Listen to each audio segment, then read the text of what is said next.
করেন, কিন্তু কাজ হয় না, ওই আগের মতোই থাহে। একদম আপনি অতিরিক্ত বাড়তি সহবাস তৃপ্তিমতো করতে পারেন না। তো এখন আমি একটা জিনিসের কথা আপনাদেরকে বলবো, সেই জিনিসটা যদি আপনারা সংগ্রহ করতে পারেন, আশা করি আপনি যতক্ষণ জিনিসটা কোমরে বাঁধা রাখবেন ততক্ষণ আপনার বীর্য বাইরে হবে না, আপনি ততক্ষণ থাকতে পারবেন। এমন একটি জিনিস কোনোদিন শুনেন নাই, আজকে বলবো, আপনারা শুনবেন।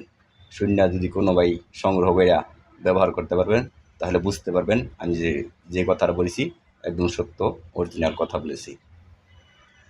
তো এটা আপনি চেষ্টা করলে পাইবেন, আর যদি কাল চেষ্টা না করেন, অনেক কিছু মনে করেন অসম্ভব মনে করেন, তাহলে পাইবেন না। কিন্তু পৃথিবীতে অসম্ভবের কোনো কিছু নাই, সবই সম্ভবের মতন আছে। তো শুয়োর আমরা সবাই শুয়োর চিনি, শুয়োর কিন্তু আমরা